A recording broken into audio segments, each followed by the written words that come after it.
Segala puji bagi Allah yang telah memudahkan kita melangkahkan kaki masuk ke dalam masjid Allah Subhanahu wa ta'ala untuk sama-sama menunaikan ibadah salat Jumat.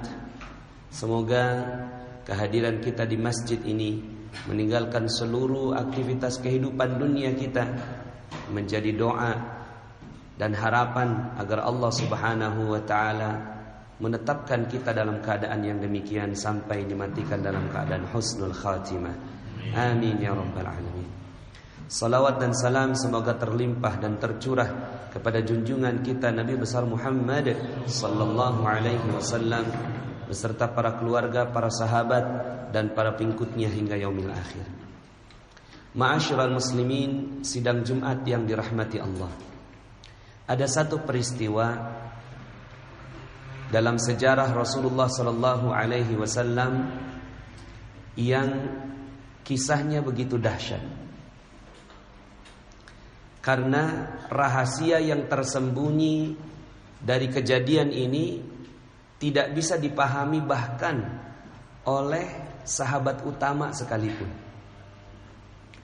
Tapi Rasulullah sallallahu alaihi wasallam berhasil memframing ulang, mereframe kejadiannya dan kemudian menjadikan kejadian ini sebagai bagian dari kehidupan terbaik para sahabat yang menjadi kenangan.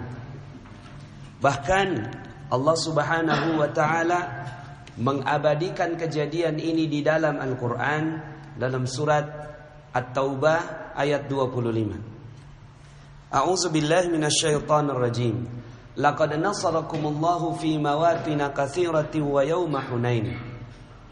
Sesungguhnya Allah telah menolong kamu wahai para mukminin di medan peperangan yang banyak. Wa yauma Hunain, dan hari Hunain, peperangan Hunain menjadi pelajaran penting bagi sahabat yang dituju oleh ayat ini. Id a'jabatkum kasratukum. Ingatlah ketika jumlah yang banyak telah menjadikan kamu ujub, telah menjadikan kamu bangga diri, telah menjadikan kamu congkak karena banyaknya jumlah yang hadir pada saat peperangan itu. Maka falam tughni ankum syai'ah, jumlah yang banyak itu sedikit pun tidak memberikan manfaat bagimu. Wa daqat 'alaikumul ardu bima rahubat tsumma wallaitum mudbirin. Dan bumi yang luas itu terasa sempit olehmu, kemudian kamu lari ke belakang dengan bercerai-berai. Ma'asyiral muslimin, sidang Jumat yang dirahmati Allah. Pada saat itu Rasulullah sallallahu alaihi wasallam berangkat dari Madinah. Kemudian ingin membebaskan kota Mekah. Ketika mendengar itu, ada beberapa kaum yang sibuk. Ada yang sibuk untuk mempersiapkan diri dengan pasukannya, dan juga ada yang sudah siap untuk menyerah. Karena kekuatan Rasulullah SAW berangkat dengan 124.000 sahabat pada saat itu. Akhirnya terjadilah peristiwa yang sangat membanggakan, yaitu Fathu Mekah. Dibebaskannya kota Mekah dan diserahkannya kunci Mekah dari pemimpin kota Mekah, yaitu Abu Sufyan, kepada Rasulullah SAW tanpa satupun pertumpahan darah. 2 minggu kemudian ada satu kaum yang memang sudah mempersiapkan diri untuk berperang dan tidak puas dengan kejadian ini, dan memang mereka siap-siap untuk menantang Rasulullah untuk ikut untuk berperang. Kaum ini namanya kaum Hawazin. Dan kemudian akhirnya Rasulullah mempersiapkan pasukannya. Terkumpullah 10.000 sahabat dari Madinah dan 2.000 sahabat dari kota Mekah yang baru masuk Islam. Kemudian melawan musuh yang jumlahnya 20.000 orang. 20.000 musuhnya, 12.000 Rasulullah SAW. Lalu kemudian akhirnya mereka berangkat 12.000 ini menuju ke tempat peperangan yang dituju. Namun di lembah Hunain mereka disergap oleh musuh. Akhirnya bercerai-berai, mundur ke belakang. Sampai kemudian akhirnya pemimpin pada saat itu, pemimpin Quraisy pada saat itu yang juga sudah masuk Islam, Abu Sufyan mengatakan, kalau kayak begini kita akan kalah dan kita akan mundur ke belakang. Dan akhirnya beliau juga mundur ke belakang. Kemudian Ali bin Abi Thalib radhiyallahu anhu ditugaskan oleh Rasulullah SAW mengorganisasikan sekumpul para sahabat yang masih tersisa. Lalu kemudian mengatakan dan meminta kepada Rasulullah agar menyemangati mereka. Dan kembalilah ini dalam sebuah riwayat yang ikut dalam peperangan terakhir jumlahnya kurang lebih 3.000 orang. Jadi yang kabur itu ada kurang lebihnya 9.000 pasukan. 9.000 pasukan ini kabur. Lalu kemudian akhirnya Rasulullah 3.000 melawan 20.000 dan memenangkanlah peperangan pada saat itu. Ma'asyiral muslimin, akhirnya peperangan dimenangkan oleh Rasulullah sallallahu alaihi wasallam. Jadi 2 babak. Babak yang pertama kalah, babak yang kedua menang. Dan ketika menang itu, maka Rasulullah mengambil semua harta rampasan perang. Ada 6.000 tawanan dan 40.000 ekor unta, 24.000 domba, ya, dan berbagai macam emas, perak dan seterusnya. Kenapa? Karena pada saat perang itu seluruhnya dibawa, anaknya dibawa, istrinya dibawa, ya, semua harta benda dibawa. Sampai kemudian tibalah masa berbagi. Tibalah masa berbagi, membagi-bagikan harta rampasan perang.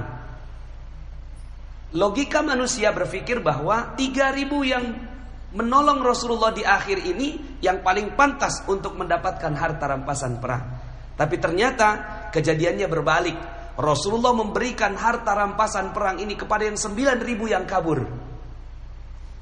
Dan sebagian dari tawanan itu masuk Islam, sehingga akhirnya mereka dapat harta rampasan perang. Tapi apa yang terjadi? Yang 3.000 ini sebagian diberikan, sebagian tidak diberikan. Dalam riwayat disebutkan yang tidak diberikan kurang lebih 300 orang. Tidak diberikan 1 sen pun, tidak berikan 1 hewan pun. Padahal Abu Sufyan yang kabur, Abu Sufyan yang melarikan diri, datang kepada Rasulullah, "Ya Rasulullah, aku minta bagian harta rampasan aku." Diberikan oleh Rasulullah 100 ekor unta. Apa kata Abu Sufyan? "Kurang ya Rasul. Anakku belum dapat dikasih 100 ekor unta. Kurang ya Rasul." Diberikan lagi 100 ekor unta. 300 ekor unta diberikan kepada Abu Sufyan. Kenapa Rasulullah berikan 100 ekor unta? Karena 100 ekor unta ini adalah harga kepalanya Rasulullah ketika diusir dari Mekah. Sesiapa orang bisa membunuh Nabi, maka akan diberikan 100 ekor unta. Maka ketika Abu Sufyan datang dikasih 100 ekor unta. Tapi kurang ternyata. Ma'asyiral muslimin, akhirnya singkat cerita, ini 300 orang tidak mengerti logika berfikirnya Rasulullah sallallahu alaihi wasallam. Akhirnya mereka mulai membicarakan Rasulullah. Mereka mulai curiga dengan Rasulullah. Lalu kemudian mereka hanya menyendiri. Saat pembagian harta rampasan perang itu terjadi, mereka menyendiri agak jauh. Kemudian Rasulullah melihat mereka dan mengumpulkan di satu tempat. Yang sekarang ini tempat ini menjadi Masjid Ji'ronah namanya. Jadi kalau kita berangkat umroh, kemudian jamaah biasanya diantarkan, kemudian mengambil kembali mikot, itu ke Masjid Ji'ronah. Masjid itulah tempat dikumpulkan 300 sahabat ini. 300 sahabat ini dikumpulkan tanpa uang 1 sen pun dikasih oleh Rasulullah SAW. Sementara mereka melihat orang di luar sana sedang gegap gempita mengambil harta bagian. Kemudian Rasulullah SAW berkhutbah dengan khutbah yang tidak akan pernah sedikit pun dilupakan oleh para sahabat pada saat itu. Apa khutbah Rasulullah? Kurang lebih bunyinya, Rasulullah bertanya kepada mereka, "Wahai sahabatku, sekarang saatnya berbagi. Dan aku faham kalian ingin bilangkan bahwa kalian tidak mendapatkan bagian padahal kalian yang paling pantas mendapatkannya. Betul kan? Itu yang ada dalam pikiran kalian." Mendapatkan pertanyaan seperti ini, para sahabat tidak bisa menjawab. Hanya tertunduk malu di depan Rasulullah sallallahu alaihi wasallam karena memang itu yang dibicarakan sesama mereka. Kalian ingin mengatakan bahwa aku dulu terusir dari Mekah dan kemudian kalianlah yang menolong diriku, karena memang 300 ini kebanyakannya orang Madinah, sahabat utama Madinah. Kalian ingin bilang kan bahwa saya seperti orang yang tidak memiliki balas budi kepada kalian.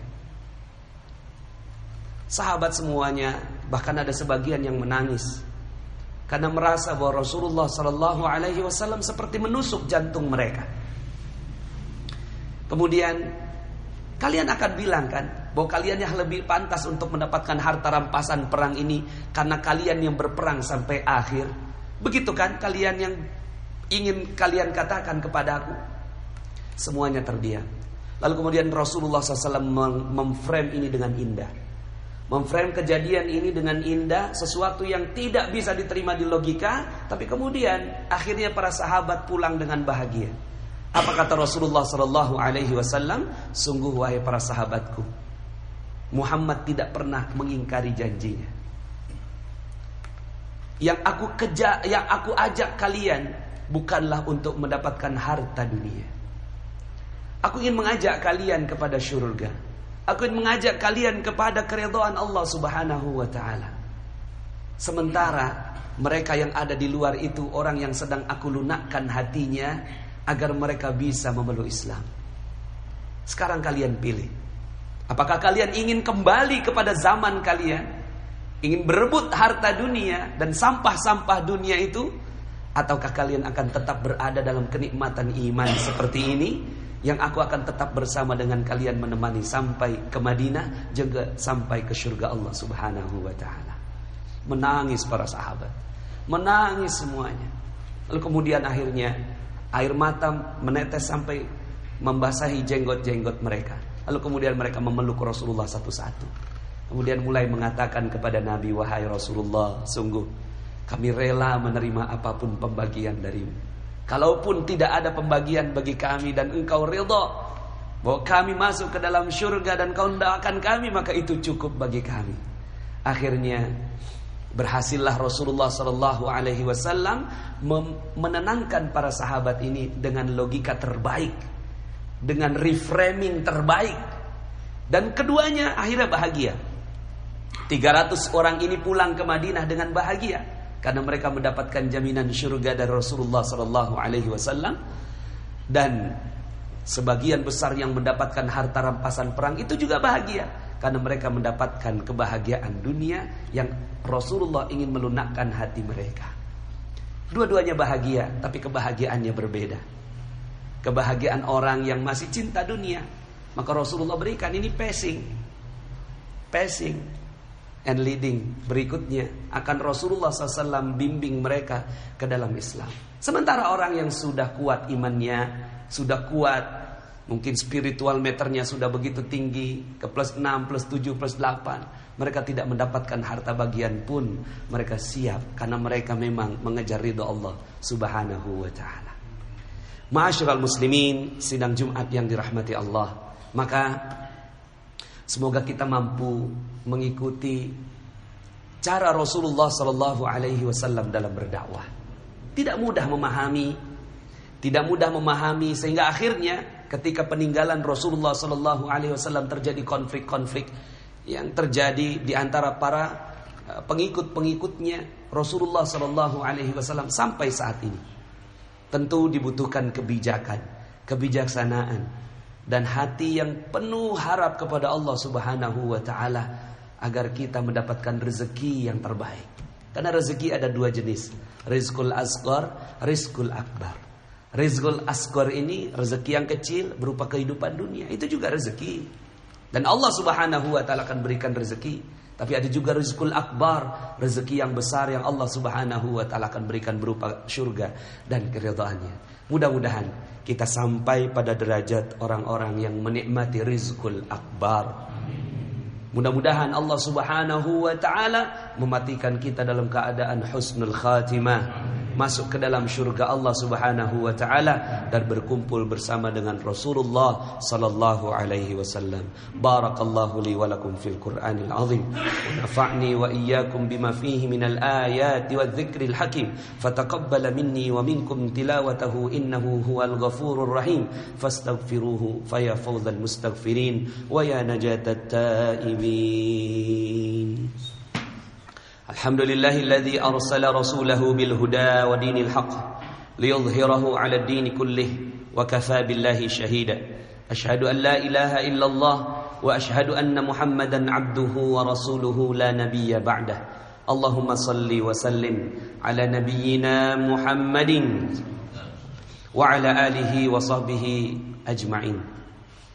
Qala Allah ta'ala في القرآن الكريم أعوذ بالله من الشيطان الرجيم بسم الله الرحمن الرحيم إن الله وملائكته يصلون على النبي يا أيها الذين آمنوا صلوا عليه وسلموا تسليما اللهم صل على سيدنا محمد وعلى آل سيدنا محمد كما صليت على سيدنا إبراهيم وعلى آل سيدنا إبراهيم وبارك على سيدنا محمد وعلى آل سيدنا محمد كما باركت على سيدنا إبراهيم وعلى